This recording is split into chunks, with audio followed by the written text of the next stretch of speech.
Hello everyone, welcome back to my channel. Today we are going to discuss features of sustainable development and second steps and strategies for sustainable development. बात करें sustainable development की तो हमें अपने resources का इस तरीके से यूज़ करना है कि ताकि जो भावी आने वाली पीढ़ी है उनके लिए भी ये रिसोर्सेज बच पाए. That is sustainable development.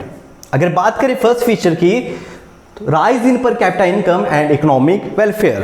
Suppose that कि मैं अपनी कार से 30 किलोमीटर गया, तो 30 किलोमीटर जाने के लिए मेरा 500 रुपये का पेट्रोल लग गया.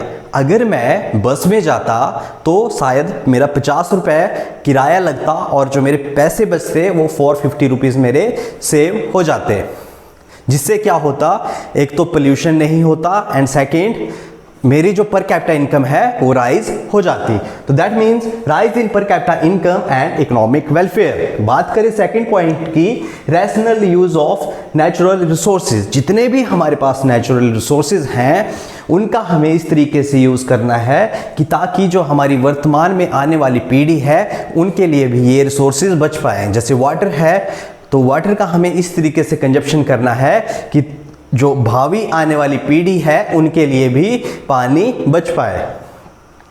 Third point, ability to future generation to meet their demand. It means कि जैसे हम इन रिसोर्सेज का यूज़ कर रहे हैं अपनी आवश्यकताओं को पूरा करने के लिए, वैसे ही जो आने वाली जनरेशन है वो भी अपनी आवश्यकताओं को पूरा कर सके इन रिसोर्सेज का यूज़ करके. Fourth point, control on pollution. तो क्या होगा जब इकोनॉमिक वेलफेयर के बारे में सोचेंगे हम, तो उससे क्या होगा, पोल्यूशन कम होगा. Now steps and strategies for sustainable development. बात करें फर्स्ट पॉइंट की, use of non conventional resources. First of all, what is non conventional resources? जिनको हम एक बार यूज करने के बाद दोबारा यूज कर सकते हैं, जैसे कि air, water, solar energy, wind energy. That is the example of non conventional source of energy. तो हमें non conventional source of energy का यूज़ करना है जिससे कि हमारे रिसोर्सेज बच सकें. बात करें सेकंड पॉइंट की, input efficient technology. Input efficient technology it means जो हमारे लैंड लेबर कैपिटल है उसका इस तरीके से यूज़ करना है ताकि जो हमारा प्रॉफिट हो वो मैक्सिमम हो सके. हमें मतलब कम से कम इनपुट लगा के ज़्यादा से ज़्यादा प्रॉफिट करना है. Third point, convert sunlight into solar energy and solar energy into electricity. जब हम क्या करते हैं, सनलाइट से सोलर एनर्जी और सोलर एनर्जी से इलेक्ट्रिसिटी जनरेट करते हैं, तो उसमें हम फोटोवोल्टाइक सेल का यूज़ करते हैं. With the help of photovoltaic cell we can generate electricity from solar energy into electricity. Fourth point, use of cleaner fuel.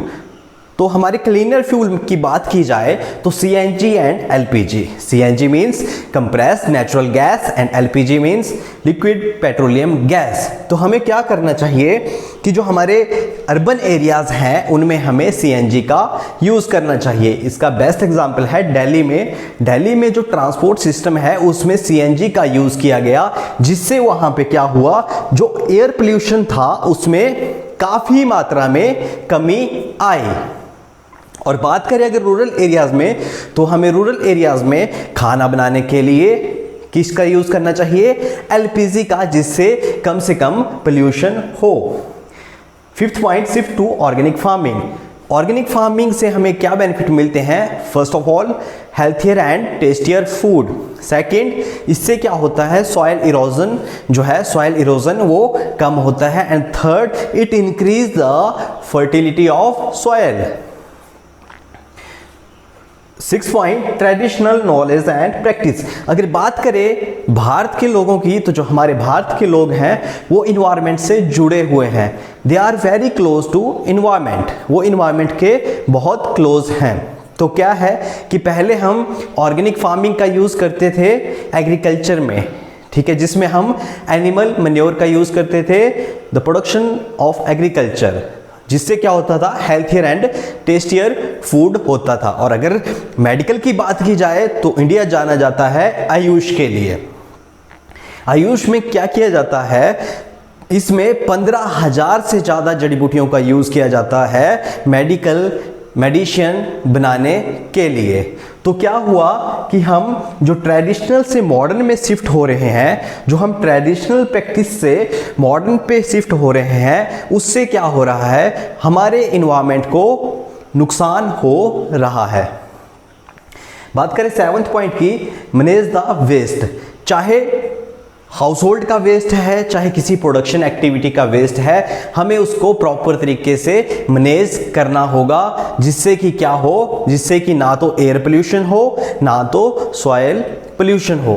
तो that is the steps and strategies for sustainable development. Subscribe to our YouTube channel and press the bell icon to get all the latest videos. Thanks for watching.